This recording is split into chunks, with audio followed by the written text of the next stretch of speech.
esta crítica textual, exactamente qué es, ¿verdad? Nosotros lo vamos a definir así de una forma sencilla, como por su objetivo, ¿verdad? El objetivo de la crítica textual es buscar restaurar de la mejor manera el texto original de una obra que se ha perdido. Esto tiene bastante que ver con la historia, porque por ejemplo hay un momento en la historia que llega el tiempo de la ilustración, entonces la gente empieza a preguntar y a hacer preguntas y se critican las cosas, por decirlo así, ¿verdad? Es donde se busca, por ejemplo, una crítica de las fuentes, ¿verdad? Que es que la gente se pregunta, ¿quién escribió el libro, verdad? ¿Quién escribió los libros de la Biblia?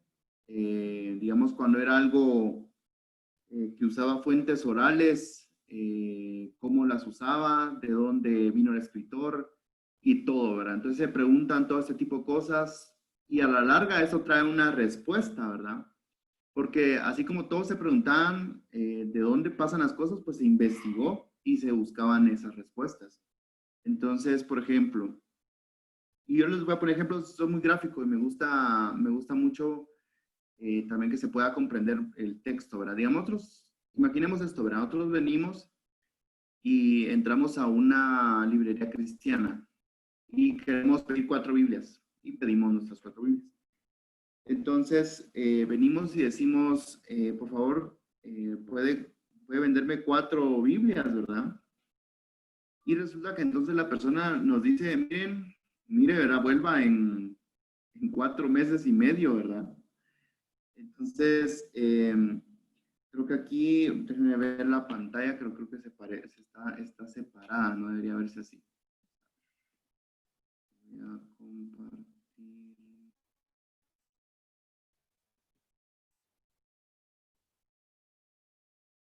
Vamos a probar otra vez. Ahí está. ¿Me das, Lico? ¿Sí se ve bien ahora por completo? La Sí, pantalla. ahí se ve calidad. Ah, buenísimo.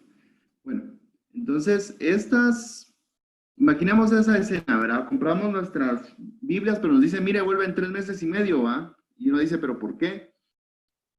Y que te digan esto, ¿verdad? Porque necesitamos 4 personas que escriban la Biblia entera. Entonces, ustedes imagínense eso, ¿verdad? Imagínense que alguien venga y escriba la Biblia con a bolígrafo en un papel y escriba toda la escritura, la transcripción. Digamos, algo así acaba de pasar. Hay un hombre que se llama Regim Balson, que es de la India, que tardó 113 días en escribirla. Él hizo esa transcripción, 2.755 hojas de papel A4, que es más grande que el tamaño carta, 32 bolígrafos, y fue presentada el 38 de julio del 2020, hace poco, verás, hace como 2 meses. Entonces, si se dan cuenta, él escribió todo, transcribió toda la Biblia y tardó 113 días, ¿va? Entonces era como una referencia que tomamos. Entonces, imagínense que entonces ese mismo trabajo era lo que realmente pasaba con los escribas, porque al no existir una imprenta o una impresora o algo para duplicar textos de forma rápida, la única forma que podía uno reproducir un libro era copiándolo a mano. Entonces, cada uno de estos escribas tenía que copiar un rollo. Si querías 3 rollos de algún libro en específico, pues había que copiarlos a mano y de principio a fin. Entonces era un trabajo así bien, bien complejo, la verdad, bien complejo, bien cansado, ¿verdad? Y de igual manera, aquí vamos a entrar a otra parte. Por ejemplo, eh, hace un tiempo, ¿verdad? Cuando todavía se podían comprar cosas, yo mandé a comprar unos discos. Entonces, por ejemplo, estos discos, si se dan cuenta, vienen los discos compactos, ¿verdad? Que ahora ya es como que reliquia, ¿va? Ahora casi que todo se vuelve digital. Pero en este tiempo estos discos vienen firmados. Entonces se compran firmados y traen la firma del artista, ¿verdad? Entonces ella canta y trae la firma. Entonces le ponen un versículo ahí, ¿verdad? Hechos o Romanos, y ponen su firma. Pero resulta que esta firma se conoce como autógrafo. Entonces el CD cobra más valor y se vuelve único, por decirlo así, porque tiene el autógrafo de la persona que grabó ese disco, ¿verdad? Aunque hubieran miles de discos, pero ese tiene el autógrafo de la persona que lo grabó. Entonces, imaginemos esto, ¿verdad? Eso se llama autógrafo porque fue hecho con el puño, mano, ¿verdad? De la persona que lo hizo. Entonces, en la Biblia pasa lo mismo. Hay alguien que tuvo que escribir las cartas, que tuvo que escribir los libros de la Biblia. Entonces, por ejemplo, imaginemos a Pablo, ¿verdad? Escribiendo una epístola o una carta. Entonces, esa primera carta que escribe Pablo, esa primera epístola que es escrita, ya sea por él o por que él dictó a alguien más, se conoce como autógrafo. Entonces, ese autógrafo, que es hecho el original de los originales, por ejemplo, este es un ejemplo, esta es una copia, no es un original, pero es una copia, que es de la carta a los Efesios, de la epístola a los Efesios. Entonces, digamos que el año original, por poner un ejemplo, ¿verdad? Está en el año 60 después de Cristo, en que es escrita esta carta hacia la ciudad de Éfeso, ¿verdad? Por Pablo mismo. Entonces, esa de las famosas cartas de la cautividad está escrita. Y ahora vamos a hacer una línea de tiempo para poder ir ejemplificando cómo funciona el tipo de copia a través del tiempo. Porque, por ejemplo, si Pablo escribe esto en el 60, cuando esa epístola se empieza a podrir, por decirlo así, y el papel se empieza a deteriorar, pues la única solución que hay es escribir otra nueva. Y viene y agarra la primera y la vuelve copia, ¿verdad? Entonces tenemos una copia de la original. Entonces este escriba ya no es Pablo, es alguien más que hace la tarea de transcribirla completa, de principio a fin, tratando de que le quede idéntica, ¿verdad? Pero al pasar del tiempo, digamos que esto fue en el año 100, por poner un ejemplo. Al pasar otros años y empieza a, ya sea a podrirse la carta o alguien necesita para su iglesia, por decirlo así, otra carta, pues se hace otra copia. Y digamos, nace una nueva copia en el 150, por ejemplo. Entonces ya habemos 3 copias, si se dan cuenta, y puede seguir el camino así, ¿verdad? Sigue, hay otra en el 210, por ejemplo, ¿verdad? Puede que prácticamente sean 3 escribas diferentes, y hasta que llegamos a los códices, ¿verdad? Que de igual manera se tienen que escribir porque no hay imprenta, ¿verdad? Entonces, llegamos en este tipo de línea del tiempo, ¿verdad? Para imaginar que en algún punto quiere decir que habría por lo menos 5 versiones de Efesios. Y se supone que todas son copias de una original. Que no deberían haber errores, ¿verdad? Como eso es como ese típico juego del teléfono descompuesto, batís en una cosa y termina en otra. El chiste no era ese, el chiste era que lo que escribió Pablo, estuviera hasta las versiones más recientes y fueran exactamente igual. Y digamos, en este vienen varios factores, ¿verdad? Factores por los cuales se debe determinar cuál es el texto original de la Biblia. Al haber tantas copias, quiere decir que pudo haber un error, pudo haber algo mal intencionado. Entonces se tiene que buscar, pues, los originales, y de eso trata la crítica textual. Por ejemplo, se busca porque se perdieron todos los autógrafos. Significa que todas las cartas originales, todos los libros originales no existen, o por lo menos no se sabe de alguno que ha llegado hasta este momento en la historia. No están, no los tenemos. Entonces, al no existir los autógrafos, los originales, se tiene que encontrar alguna forma de buscar cuál era el texto que estaba ahí escrito, ¿verdad? Y el otro factor es que antes de la imprenta cada copia se hacía a mano, ¿verdad? Entonces, si se dan cuenta, sí se necesitaba una crítica textual para definir qué era lo que estaba en esa carta escrito. Y ahí es donde empieza nuestro estudio del día de hoy. Por ejemplo, ¿verdad? Vamos a empezar por comparaciones entre el Nuevo Testamento y otros textos. Por ejemplo, ¿verdad? Si tenemos a Platón, que es del año 427 al 327 antes de Cristo.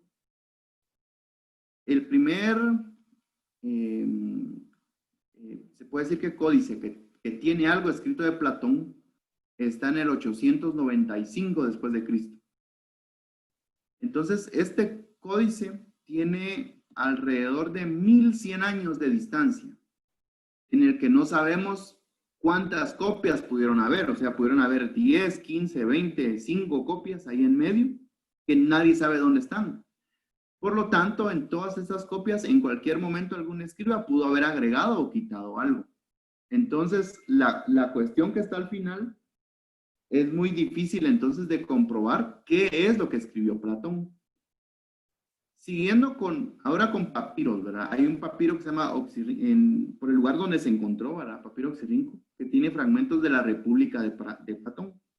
Entonces, esta historia, esta propuesta que le hace, ¿verdad? Platón, tiene estos trozos, ¿verdad? Que se encuentran en este lugar.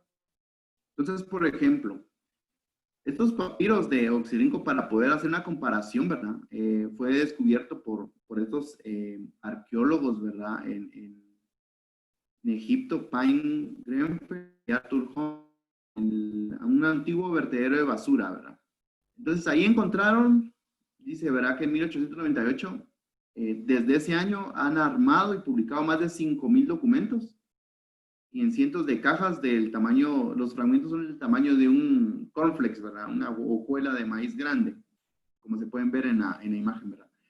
Entonces, esto es más o menos 1 o 2% de medio millón de papiros que hay que conservar, transcribir, descifrar, catalogar, ¿verdad? Entonces, es un trabajal el que hace en estos descubrimientos, ¿verdad? Pero solo en eso se descubrió, pues, la de Platón, pero ahora comparemos, ¿va? ¿Qué más se encontró ahí en Oxirrinco? Y veamos esta cantidad de papiros, ¿verdad? Se encuentra, por ejemplo, se encontró Génesis, se encontró Salmo 68, Amós, otros de Génesis, Éxodo, Génesis, y se encuentran en estos lugares, ¿verdad? Algunos se encuentran en Estados Unidos, en Egipto, en Reino Unido, en varias bibliotecas y museos. Se encontraron bastantes, ¿verdad? Salmos, Eclesiastés, y muchos fragmentos contienen esas escrituras bíblicas. Y entonces se va armando el gran rompecabezas, ¿verdad? Porque se van comparando todas las versiones que hay. Y también hay del Nuevo Testamento, ¿verdad? Mateo, Juan, Romanos, Hebreos, Apocalipsis, ¿verdad? Entonces hay gran variedad, casi todos del siglo 2, 3, 4, ¿verdad? Que es reciente a las fechas en que fueron escritas, ¿verdad? Habrán copias que son tercera o cuarta copia, ¿verdad? Entonces son realmente descubrimientos importantes, pero también el peso que tiene, porque eso quiere decir que si se encuentra un poco de otra literatura, se encuentran mucho más del Nuevo y Antiguo Testamento. Entonces, por ejemplo, Homero, para ir a otro ejemplo más puntual, digamos, él tiene fragmentos de la Ilíada y la Odisea, ¿verdad? En el año 825, y él es del año 800 antes de Cristo, por lo menos él está más cerca. Pero aún así hay 550 años de distancia entre sus escritos y el descubrimiento del papiro, de esas escrituras. Eso quiere decir que hay 550 años que no se conoce que hay ahí. Pudo haber escrito alguien más, quitado, puesto, ¿verdad? Y no se conoce. Ahora vamos a las comparativas. Digamos, todos los escritores y las cosas que han creado, pues, tienen una distancia bien grande. Si se dan cuenta, hay 1200 años de diferencia, 1400, 1300, mucho que tenga que ver con pensadores griegos, ¿verdad? Entonces, uno de los más, se puede decir, más recopilados es el de Homero, que tiene 643 copias, que es uno de los que más tiene, ¿verdad? Entonces, para ir ya comparando, imaginemos que hay 643 copias de Homero. ¿Cuántos hay del Nuevo Testamento? Y es acá donde viene la gran comparativa y la gran diferencia, porque del Nuevo Testamento hay más de 5600 copias con las cuales se pueden comparar.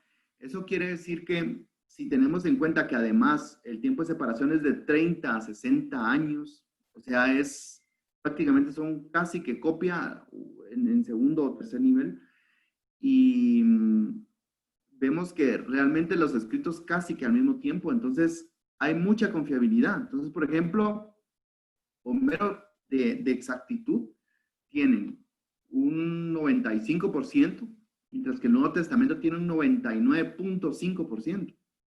Eso quiere decir que realmente los datos que se ven en este momento sobre haciendo esta crítica textual, podemos encontrar que realmente el Nuevo Testamento es muy, muy parecido a lo que realmente fue a la hora en que se escribió, ¿verdad?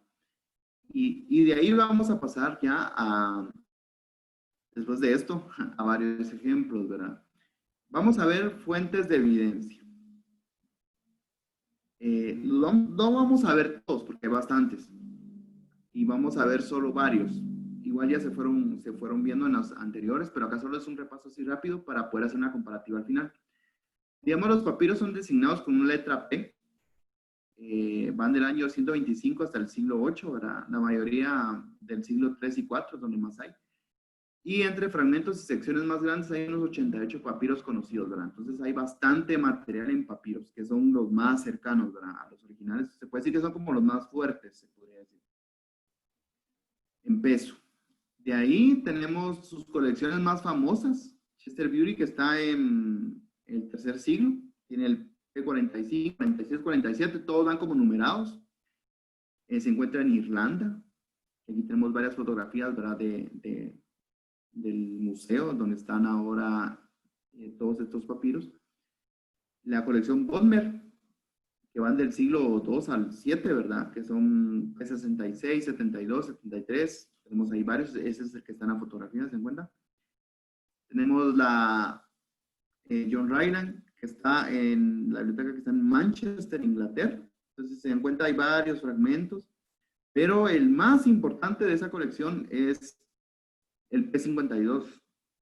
Este fragmento es uno de los más importantes que hay porque prácticamente es el fragmento más cercano. O sea, se piensa que es una copia de un original. Podría ser literalmente el más cercano que hay a uno de los originales, y este es de Juan. Digamos, es tan importante porque, digamos, en los trozos que trae desde el griego, digamos, hacemos una reconstrucción. Se dan cuenta los judíos a nosotros, a nadie se cumplieron las palabras, dicho cuando indicó, iba a morir, entró, pretorio, Pilato, y le dijo, judíos. Entonces, este es Juan 18, 31 al 33, ¿va? Donde dice, nosotros no podemos dar muerte a nadie, así se cumplirá lo que había dicho Jesús cuando indicó de qué muerte iba a morir, hablando de los judíos, ¿va? Entonces Pilato entró de nuevo al pretorio y dijo a Jesús y le dijo, ¿eres tú el rey de los judíos? La verdad que ese texto es bien importante para la teología, más que todo por la confesión que hace Jesús en la respuesta que da. Entonces el papiro que se encuentra es súper importante. Y en la parte de atrás dice, por esto he nacido, mundo, para dar testimonio de la verdad, le dijo, y los judíos. Entonces dice, yo para esto he nacido y para esto he venido al mundo, para dar testimonio de la verdad. Todo el que es de la verdad escucha mi voz, le dice Pilato que es la verdad, y dicho esto volvió a salir hacia los judíos, les dijo, yo no encuentro ningún delito en él, ¿verdad? Entonces, aquí podemos contemplar, ¿verdad?, que realmente la importancia que tienen estos papiros es invaluable. O sea, esta es una pieza invaluable en cuanto a la historia, pues, de la crítica textual que tenemos. Tenemos otros códices que también vamos a hacer un repaso rápido, ¿verdad? Washingtoniano, del siglo V. Entonces, digamos, lo único que tiene, que varía es que el orden de sus libros es Mateo, Juan, Lucas y Marcos, ¿verdad? Como que está de otra manera, ¿verdad? Se lo conoce como códice W. El alejandrino, que es del siglo V, ¿verdad? Tiene 777 páginas y 144 son del Nuevo Testamento, ¿verdad? Falta capítulo 1 al 24 de Mateo, 2 hojas de Juan y 3 hojas de Corintios, de 2 de Corintios, y le llaman códice A. Y vamos a poner otro que es el Vaticano, del siglo IV. Está completísimo, ¿verdad? Dice que tiene 759 páginas, hojas, de las cuales 142 son del Nuevo Testamento, ¿verdad? Y tiene algunas lagunas, Hechos capítulo 9, ¿verdad? Pero si se dan cuenta, los códices son más completos. Entonces, ¿qué se va haciendo? Comparativas. Tenemos un montón de papiros, varios códices. Aquí vamos a poner de ejemplo otra parte que son leccionarios. Tenemos un leccionario era prácticamente manuscritos, ¿verdad? Que tienen pasajes del Nuevo Testamento. Son lecciones, ¿verdad? Semanales que se ponían en servicios, en liturgia. Entonces, hay más de 2000 leccionarios. Y digamos, ¿cómo funciona el leccionario? Digamos, el leccionario trae una lectura. Y casualmente en la lectura trae un versículo. Entonces, claramente ese versículo lo sacan de ahí y lo comparan, ¿verdad? Entonces, es algo buenísimo porque realmente hay un tanto material para comparar que realmente es importante lo que se puede sacar de conclusiones de exactamente de estos leccionarios. La mayoría es del siglo X, ¿verdad? Y ahora sí, vamos a entrar directamente ya a estudiar un poco con ejemplos ya más prácticos, ¿verdad? La baja crítica se conoce como, bueno, quizá es baja crítica. Eh, no, esta es alta crítica. Aquí el título está mal. Vamos a ver si está acá la baja crítica. Aquí está. La baja crítica tiene el título mal. Dice, se enfoca en la tarea de restaurar el texto original sobre la base de las copias imperfectas que han llegado a nuestras manos, tratando de depurar las evidencias provistas por las diferentes versiones, donde los manuscritos existentes son diferentes unos de otros y por medio de un método científico tratan de llegar a lo que probablemente fue la terminología utilizada por el autor original, que es lo que hemos estado diciendo, ¿verdad? Comparar diferentes versiones, depurarlas y tratar de ese modo de encontrar la versión original. Y la alta crítica, esta tiene que ver más con el problema de la paternidad literaria, quién escribió el libro, a la pureza de los textos de los libros, si tenía algo, o sea, si algo influyó a la hora de escribirlos, ¿verdad? Se trata de descubrir cabal la fecha del autor, la fecha del libro en la escritura, su autor, propósito, características, lenguaje, ¿verdad? Ver si son de confianza. Entonces, tiene un montón de cuestiones ahí que se tienen que estudiar. Pero nos vamos a enfocar más que todo en la baja crítica, porque la baja crítica tiene ejemplos puntuales que nos interesan hoy, ¿verdad? Primero porque hay diferencias entre las bases textuales. Bueno, vamos a recapitular un poco, ¿verdad? El Textus Receptus tiene más frases que el texto crítico y en ocasiones dicen cosas distintas. Al final se hace una gran recapitulación y se nota que hay partes, ese 0.5% son bastantes versículos, ¿verdad? Entonces, es aquí donde se tiene que empatar, ¿verdad? La transmisión del Nuevo Testamento no fue hecha por escribas profesionales, por lo tanto hay probabilidad de errores y la causa directa, errores de los escribas. Entonces, acá esos errores de escribas es en lo que nos vamos a enfocar. Por ejemplo, si nosotros decimos entonces que vienen y se escriben nuestras 4 Biblias a mano, pues claramente van a haber errores. Y de igual manera, en el momento en que se escribieron todos nuestros papiros, códices, leccionarios a través del tiempo, más de alguien se tuvo que haber confundido, por decirlo así, de manera voluntaria, de manera involuntaria. Entonces, solamente comparando todos es que podemos saber cuál debía ser el texto original. En el Antiguo Testamento hay problemas, ¿verdad? Textuales que se llaman. Por ejemplo, los errores involuntarios relacionados con lectura y escritura de los libros y los cambios textuales debido a alteraciones voluntarias, ¿verdad? Entonces son alteraciones voluntarias y errores involuntarios. Por ejemplo, los involuntarios es cuando incluyen cambios textuales introducidos en los ritos, cuando las escribas escuchaban, leían o copiaban erróneamente alguna letra, palabra de error. Sencillamente se confundían, ¿verdad? Alguien, digamos, podía ser copiado porque alguien podía ver el archivo, ver el artículo, pues, escrito y copiarlo. Ver, copiar. O podía ser que si había que sacar varias copias, pues había alguien dictando y habían varios copiando. Entonces, al escucharla, se confundían. Y, digamos, por eso es que decía que si había alguien inexperto, rápidamente iba a cometer un error, ¿verdad? Por ejemplo, ¿verdad? En nuestra clase de hebreo, que en nuestras clases de idioma hebreo, este es prácticamente un rollo de trabajo, ¿verdad? Que trabajé, en el que a mí me gusta mucho dibujar, he dibujado bastante tiempo y eso me ayudó, creo yo, a hacer todo esto, todos estos trazos, ¿verdad? Que esa es la lectura del libro de Ruth en el hebreo, que se puede decir que el más crítico que tenemos, ¿verdad? Entonces, esto me ayudó a entender los errores que se cometen cuando uno escribe en el idioma hebreo. Porque, por ejemplo, si nosotros vemos este texto que digamos, podemos decir, está, no entiendo nada, pero vemos que hay varios textos ahí que, que son muy parecidos. Hay letras muy parecidas, hay palabras que están juntas que son muy parecidas. Entonces, que un escriba viniera y se confundiera era algo que podía pasar. Entonces, el ejemplo práctico que vamos a ver es, aquí no vamos a ver lo de la Biblia todavía, pero sí vamos porque solo es un ejemplo. Digamos, acá hay 3 palabras que están repetidas. Estas 3 palabras son la misma. Entonces, en cuenta son exactamente igual. Es nombre. La palabra esa traducida es nombre.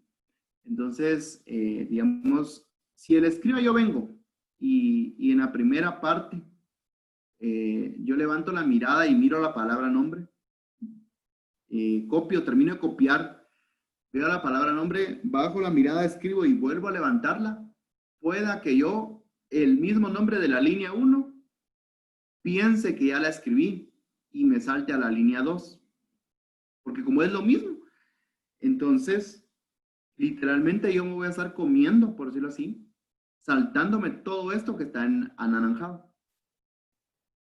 Y al saltarme todo este trozo, lo que yo hago entonces es extirparlo, borrarlo literalmente de la Biblia por un error. Yo no me di cuenta, no lo hice con mala intención, ¿verdad? Entonces lo borro. Pero ¿qué consecuencias podría traer eso, verdad? Hagamos ahora el ejercicio en español. Digamos, Ruth 1:1-2 dice, aconteció en los días que gobernaban los jueces, que hubo hambre en la tierra, y un varón de Belén de Judá fue a morar a los campos de Moab, él y su mujer y sus 2 hijos, ¿verdad? Esta es Reina Valera, 60. El nombre de aquel varón era Elimelech, y el de su mujer Noemí, y los nombres de sus hijos eran Malón, Kelión, efrateos de Belén de Judá, llegaron pues a los campos de Moab y se quedaron ahí. Entonces, ese es nuestro texto. Nos vamos a centrar en el 2. En el 2 también aparece la palabra nombre. El nombre y los nombres, y allá debería estar el nombre de Noemí y el nombre de su esposa, el nombre, pero como ya es parte de la escritura de español, en que no se tengan que repetir en la misma oración la misma palabra, entonces ya es una regla que tiene que ver con el idioma español, se suprime, pero las 3 nombres van ahí. Entonces, por ejemplo, si la persona viene y borra esa línea que está entre el nombre y el nombre de los hijos, se borra todo esto. Borra el nombre de Elimelech y borra el nombre de Noemí. Entonces, si lo suprime haciendo mala copia, a él le quedaría el nombre de sus hijos era Malón y Kelión. Entonces, literalmente se comió a la parte de Elimelech y la parte de Noemí. De esa misma manera de eso se trataban los errores. Porque pasaban pues porque realmente era tal la cantidad de letras, ¿verdad? Porque ellos tienen contadas las letras y todo. Por ejemplo, ¿verdad? ¿Qué errores eran los comunes? Confusión de letras similares, transposición de letras que las cambiaban de lugar, algo que se llama apografía, que es una omisión de letras o palabras similares, tipografía, que era repetir letras, palabras o frases, omisión de palabras similares o que tienen terminaciones idénticas, y errores en la unión o división de palabras, o la pura vocalización equivocada, habrá escuchar más, ¿verdad? Entonces, si se dan cuenta, había muchas formas en que las personas podían cometer errores. Había muchas formas en que las personas podían equivocarse a la hora de estar escribiendo. Y es por eso que se tiene que comparar entre todos los papiros, códices y todo, para poder encontrar quién cometió el error y quitar ese error. Entonces, pero también habían errores voluntarios. Por ejemplo, los errores voluntarios, dice, son alteraciones voluntarias de copistas y tienen el objetivo de superar dificultades textuales o teológicas, ¿verdad? Trataban como de ayudar al lector, ¿verdad? Como de explicar cosas muy complicadas, ¿verdad? Entonces, de ahí en este periodo de transmisión textual, los manuscritos aún no se consideraban inalterables, ¿verdad? Si alguien venía y decía, este lugar antes se llamaba de tal forma, para que alguien lo entendiera, lo escribían. Entonces, en el Antiguo Testamento hay varios que explican, y entonces un escriba el que escribe ahí, el que le pone, y tal lugar antes se llamaba no sé qué, pero ahora se llama tal. Entonces, porque va una nota, por decirlo así, ¿verdad? Y a veces las mismas notas las agregaban al texto, ¿verdad? Después dice, los manuscritos aún no se consideraban inalterables y los escribas deseaban hacer un trabajo, bien su trabajo de transmitir y restaurar el texto verdadero, ¿verdad? En su labor podían evitar incomprensiones del mensaje y dificultades en la lectura de los textos.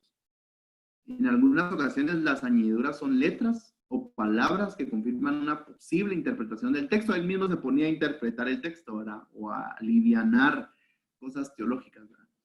De ahí ya tenemos los problemas del Nuevo Testamento, que lo vamos a abarcar igual, voluntarios e involuntarios. Y ahora sí, voy a necesitar que me ayuden con una versión de la Reina Valera. Entonces, si alguien de ustedes tiene una Reina Valera del 60, que por favor me lea este versículo. Vamos a ir comprobando porque va a ser importante. Me interesa más que todo el 42. Lucas 24, 42. Si alguno de ustedes puede revisar en su día y leérmela, aunque esté aquí en la pantalla. Igual que me lo pueda leer. Lucas 24, 42. Yo lo tengo ya. Dice, entonces le dieron parte de un pez asado y un panal de miel. Excelente. Entonces, si se dan cuenta, todas las versiones Reina Valera del 60 trae que al momento de Jesús aparecer a sus discípulos, él pide algo de comer y le traen un pescado asado y un panal de miel. Así dice la Reina Valera. Entonces, esta cuestión, ahora les voy a explicar, digamos, hay una versión crítica del Nuevo Testamento. Creo que aquí se puede ver. En griego. Esta es prácticamente la recopilación de las sociedades bíblicas, ¿verdad? Que tienen, que viene por el Instituto de la Investigación del Texto del Nuevo Testamento. O sea, realmente hay un equipo completo que ataca un material crítico con toda esa información desde el griego original, prácticamente es el resultado de la comparación de todos esos textos, ¿verdad? Entonces, este libro trae aquí la foto de este texto en original. Por ejemplo, el texto en griego diría más o menos, y ellos dieron a él pescado asado, pedazo. Prácticamente es lo que diría ahí. Pero en ningún momento menciona el panal de miel. No lo menciona. Entonces, ¿qué pasó ahí? Se comieron el panal de miel. Entonces, por ejemplo, aquí pasa lo siguiente. Digamos, como en todas las Biblias, ¿verdad? A veces al pie de la página trae alguna referencia que nos manda a otro versículo, alguna explicación en Biblias de estudio. Por ejemplo, trae esto. Yo se lo voy a intentar traducir porque pareciera una fórmula en chino mandarín más matemáticas, más algo así raro, ¿va? Entonces, acá lo que trae les voy a decir qué dice acá. Prácticamente la nota que trae al pie dice lo siguiente, dice que hay textos que apoyan que sí incluye la palabra miel. Entonces, hay un códice, hay varios diccionarios, hay 17 minúsculos, que son de minúsculos, ¿va? Hay varios leccionarios, en varias versiones, hay varios padres de la iglesia que se le conoce a escritores de la iglesia temprana, ¿verdad? Entonces, Agustino, y tenemos a varios. Pero hay otros que dice, los que apoyan que el texto no incluye la palabra miel, está el papiro 75, varios códices que son prácticamente los más importantes, y varias versiones que son Betulatina y también varios padres apostólicos, ¿verdad? Entonces, prácticamente la palabra, se podría decir que la parte que no incluye la palabra miel es más pesada. Digamos, ¿cuál es la conclusión? Comparando ambas, porque eso es lo bueno de este libro, porque le deja a uno la opción de decidir. Y entonces, ¿cuál es la conclusión? ¿O qué se concluye en en todos los estudiosos de la Biblia? Que, digamos, aquí en un libro, ahí está la conclusión. No es probable que hayan sido omitidos de tantos excelentes representantes de tipos textuales más tempranos, puesto que en algunas, ¿qué es la conclusión? Prácticamente la conclusión es esta. Puesto que en algunas partes de la iglesia antigua se usaba miel en la celebración de la Eucaristía y en la liturgia del bautismo, los copistas pueden haber añadido aquí la referencia a fin de sancionar con las escrituras la práctica litúrgica. Eso quiere decir que la miel se usaba en la Eucaristía, o sea, en la Santa Cena, y en el proceso para el bautismo estaba la miel. Entonces ellos dijeron, bueno, agreguemos aquí, tomaron esa decisión que es la que estamos viendo, que era la parte donde ya son errores intencionales, ¿verdad? En donde ellos interpretaban algo y dijeron, bueno, agreguémoslo porque así les podemos decir que Jesús pidió un pescado y pidió miel, ¿va? No sé cómo exactamente pensaron que iban a asociarlo ahí, pero ahí lo pusieron, ¿va? Pero comparando todos esos versos, se llega a la conclusión de que ese papiro, el número 75, por ser más cercano a los originales, tiene mucho más peso, igual que los códices que muestra ahí. Entonces la conclusión es que el texto no debe llevar la parte del panal y miel. Entonces, ¿por qué está en mi Biblia de Reina Valera 60? Lo más seguro es porque en ese tiempo o no se había descubierto el papiro, o cuando se hizo la traducción no se tenía conocimiento de este tipo de comparaciones, ¿verdad? El texto ya era algo que ya venía y toda la gente lo usaba así porque también se usaba así en la iglesia, no sé, ¿verdad? Entonces hay varias cosas por las cuales puede que esté ahí. Pero entonces ahora vamos a hacer el mismo ejercicio. Vamos a buscar el mismo versículo, eh, pero en una Biblia que sea, ya sea la Nueva Traducción Viviente, ya sea en el lenguaje actual, ya sea en la Biblia Dios habla hoy. Entonces, si alguno de ustedes tiene una Biblia que no sea Reina Valera del 60, sino que sea otra versión, busque el mismo verso. Busque igual Lucas 24:42. Si alguien tiene una Nueva Traducción Viviente o cualquiera de esas que me pueda ayudar. Sí, yo tengo esa, la traducción al lenguaje actual, y en Lucas 24:42 dice, ellos le dieron un pedazo de pescado asado. Hasta ahí. Y nada más. Entonces, si se dan cuenta, las nuevas versiones toman esa opción. Ven el papiro 75, ven el papiro como mayor peso y toman la decisión de quitar la parte del panal de miel. Y entonces, aquí es donde se ve en la fórmula, ahí está, P75. Y ese papiro 75 tiene prácticamente más peso que todas las demás cosas, porque es más cercano. Todos los papiros siempre tienen más peso.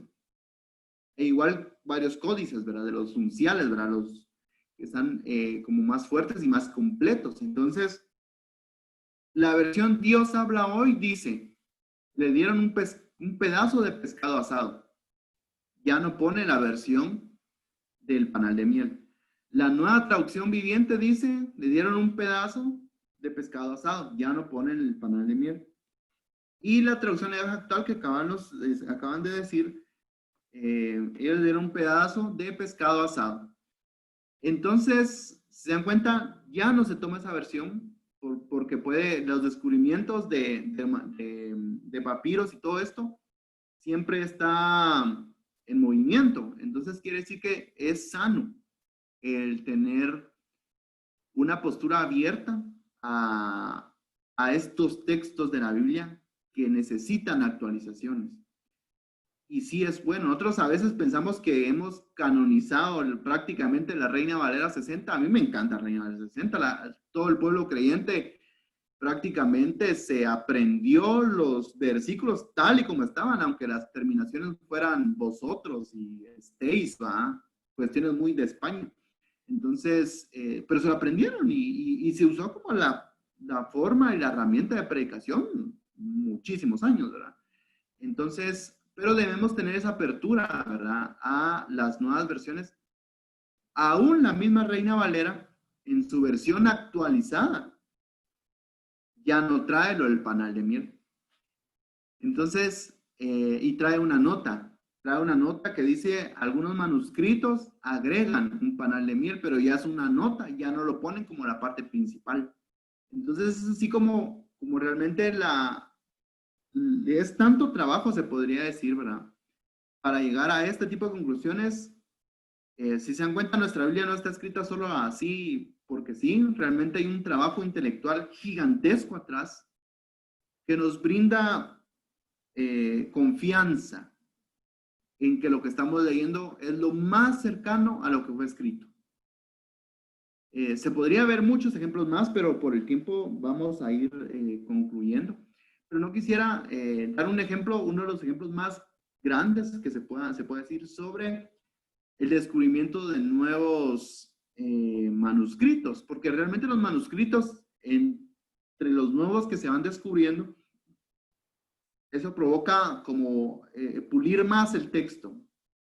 Entonces, por ejemplo, pasó con un lugar llamado Qumran, ahí, pero está Qumran. Entonces, se conocen como los manuscritos del Mar Muerto. Entonces, esta historia es como curiosa, es como medio de película, pero pasó, ¿verdad? Están dos pastores beduinos que vienen ellos y pierden, en una versión pierden una cabra y en otra versión pierden un perro, pero la cosa es que perdieron algo. Y este animal viene y se mete en unas cuevas y ellos dos siguen y para tratar de asustarlo tiran una piedra. Pero al tirar la piedra dentro de la cueva, pegan en unas vasijas. Y resulta que las vasijas entran, revisan, hay varias vacías, pero hay una que tiene varios manuscritos, varios rollos. Ellos sin saber qué pasa con estos rollos, ahí está Qumran, ahí está la palabra, que son más o menos así, se los llevan a un comerciante y este comerciante se los vende a un arzobispo de la iglesia siria ortodoxa en Jerusalén. Y hay problemas políticos y cuestiones, entonces él tiene que viajar a Estados Unidos y se lleva los rollos. Él viene y después de ese tiempo los examinan en Estados Unidos y se dan cuenta que son del siglo I o II antes de Cristo. O sea, rollos de 2100 años, ¿verdad? Y el descubrimiento se vuelve una cosa impresionante. Tanto así que, digamos, cuando se hizo las pruebas y vio que era el siglo II y I, sacan un anuncio. Y en el año 1954, y dice más o menos, verá los 4 rollos del Mar Muerto. Manuscritos bíblicos que datan de por lo menos 200 antes de Cristo están a la venta. Este sería un regalo ideal para una institución educativa o religiosa por parte de un individuo o grupo. Y los vendieron. Y es chistoso porque, digamos, él cuando los compra prácticamente al vendedor, se los vende a $100. Que bueno, para este año también era bastante dinero. Pero lo vende a $250,000. Y es una universidad y varias personas de Israel mismo que lo vuelven a comprar prácticamente, ¿verdad? Y lo traen de regreso, ¿verdad? Dentro de esos está Esta es una de las joyas literalmente que se encontró en ese lugar, invaluable completamente. Es el gran rollo de Isaías, que es el rollo completo del libro de Isaías, que está digitalizado ahora, ¿verdad? Pero digamos es tan grande y tan grueso porque realmente la parte de ese libro que tiene 1200 años, más 2100 años, por ejemplo, tiene el grado de comparación entre ese y el que nosotros tenemos en nuestra Biblia es mínimo. Eso quiere decir que realmente el trabajo que se ha hecho, las personas que han hecho para preservar en nuestras Biblias el texto original es impresionante. No hay otro trabajo igual. No hay otro trabajo igual en cuanto a cualquier otro libro. es invaluable. O sea, realmente cada una de las cosas nosotros que tenemos en nuestra Biblia realmente tienen un valor impresionante, ¿verdad? Y para ir ya concluyendo, voy a poner aquí un ejemplo, ¿verdad? Que solo en esa parte, aquí ni siquiera está listado completo, ¿verdad? Se encontró el que se llamaba el gran rollo de Isaías, algo que se llamaba regla de la comunidad, porque ellos se conocen como una comunidad. Muchos los asocian con los esenios, ¿verdad? Porque estaban apartados, vivían purificándose.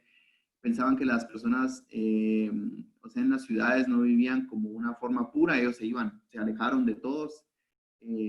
Prácticamente se piensa que se dedicaban ya sea a escribir o crear materiales de escritura, ¿verdad? Pero eran una comunidad grande. Y tenían un libro que se llama Regla de la Comunidad, porque era una comunidad, pues tenía sus mismas reglas allá adentro, ¿va?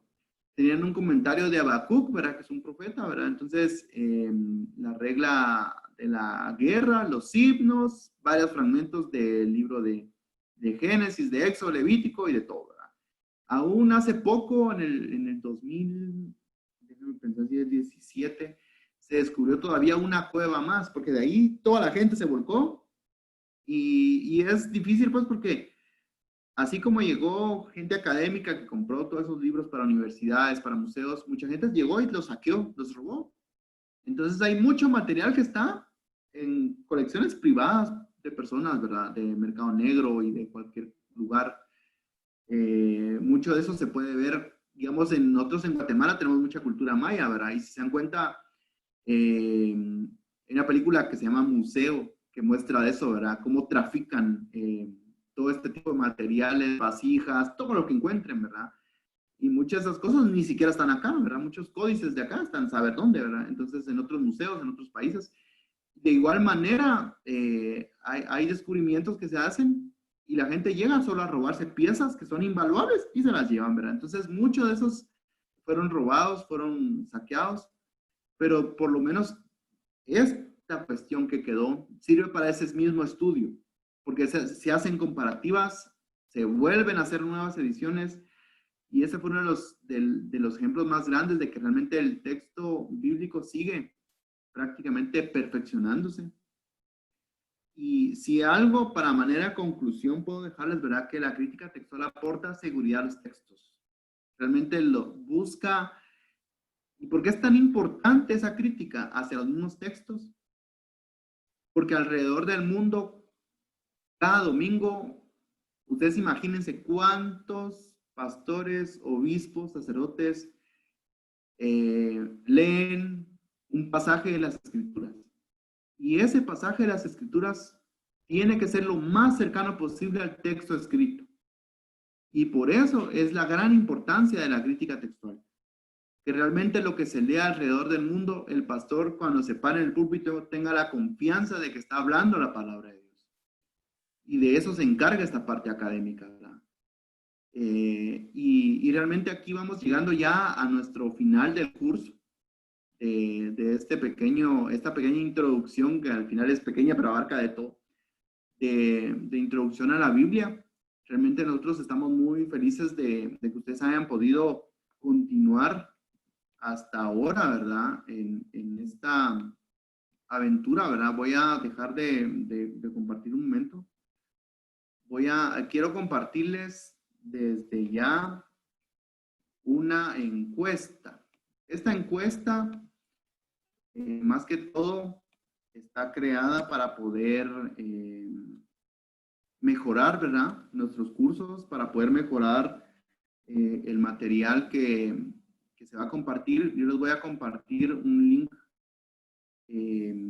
para que ustedes puedan primero llenar la encuesta y que también tengan acceso a la parte de las presentaciones, que muchos nos han estado consultando sobre las presentaciones para poder estudiarlas más a fondo. Las vamos a compartir las 4 completas, ¿verdad? También esperamos, ¿verdad? Que a que ustedes pudieran terminar y de esa forma poder darles un diploma representativo prácticamente del tiempo, como de lo que se invirtió y que nos pueda ayudar a mejorar, ¿verdad? En todas las cosas que vienen, porque esperamos que realmente esta no sea, esta es como el principio, ¿verdad? La primicia de lo que queremos hacer y que esperamos en Dios pueda pasar. Entonces yo lo estoy ahorita colocando en el chat. Aquí está encuesta. Por favor, llénenla, porque en esa encuesta, la primera casilla dice que qué nombre y qué apellido desean para su diploma, ¿verdad? Entonces sí tienen que llenarlo. Entonces tomemos este momento de una vez, ¿verdad? Para poder empezar a contestarlo. Igual el link les va a quedar abierto. Entonces, por mi parte, esto es lo que yo quería compartirles hoy. Estamos muy emocionados, ¿verdad? Porque ustedes hayan podido estar hoy conectados. Y quisiera también que me ayudara Lico y Fanny. No sé si se encuentran ahí para también dar unas palabras. Sí, por acá estamos. Bueno, como les dije al principio, hoy estamos llegando ya a al final de esta aventura, de este curso introductorio de Biblia. Todo fue preparado de tal manera que fuéramos comenzando desde lo básico y paso a paso eh, ir avanzando en un poco más de conocimiento hasta llegar al día de hoy, donde aprendimos el texto crítico, que estoy seguro que recibimos mucha información muy importante y que ahora nos permite poder entender nosotros, poder leer la Biblia y poderla entender como es realmente el cuidado que se ha tenido en todo ese proceso de traducción para que se mantenga lo más apegado a aquel texto original que fue inspirado y que fue transmitido por Dios hacia sus profetas, por el mismo Jesucristo y los apóstoles de Jesucristo, que es lo que hemos platicado con anterioridad. Muchas gracias por haber estado con nosotros. Este solo es el principio. La revista Influenciadores Magazine es una revista que va a estar circulando en línea. Vamos a estar ahí subiendo algunos escritos, algunos comentarios. Está diseñada de tal forma de que abarque para jóvenes, para mujeres, gente que les gusta estudiar y conocer algo nuevo de la Biblia. Es una revista teológica bíblica y que muy pronto estaremos lanzándola y sacando la primera edición de ella para que ustedes puedan, si están interesados, poderla bajar también gratuitamente de internet para que ustedes la puedan tener, leer y compartir. Así que de mi parte, muchas gracias por haber estado con nosotros y como bien dijo Ricardo, les estaremos haciendo llegar a cada uno de ustedes el material, las presentaciones y también tenemos un libro de introducción a la Biblia escrito por un autor que está ahí en PDF y que es del libre acceso para también ustedes puedan tener ahí un poco más de material si están interesados en aprender un poco más desde su casa. Y van a haber más cursos, van a haber más conferencias y vamos a estar invitando personas también muy conocidas y personas que han estudiado también mucho la palabra para que participen con nosotros en la revista. Así que les animamos también que estén pendientes en nuestra página de Facebook para futuras actividades. Así que muchas gracias y que Dios les bendiga y le dejo el tiempo a Fanny. Pues como ya dijeron mis compañeros, para nosotros es muy agradable, nos llena de mucha emoción el haber compartido estos miércoles con ustedes. Nuestro motivo principal, lo que nos motiva a cada uno de nosotros es que podamos transmitir la palabra de Dios y que ustedes también en algún momento se sientan con esa certeza, con esa seguridad de que la palabra de Dios es verídica, es real para nosotros y la importancia que tiene el poderla estudiar, el poder tener acceso a muchas herramientas que se les irán dando conforme tengamos el espacio y el tiempo y que ustedes puedan acceder a cada una de ellas y tomarle esa pasión por estudiar la palabra del Señor, por conocer qué es lo que el Señor dejó escrito para nosotros y para este tiempo, para que nosotros podamos crecer espiritualmente y alcanzar esa medida y esa estatura del varón perfecto. Gracias por estar con nosotros. Gracias por la atención que nos han dado. Gracias por permitirnos ser parte de su casa, de su familia, de su conocimiento en este tiempo y les esperamos siempre en Influenciadores Magazine. Que Dios les bendiga.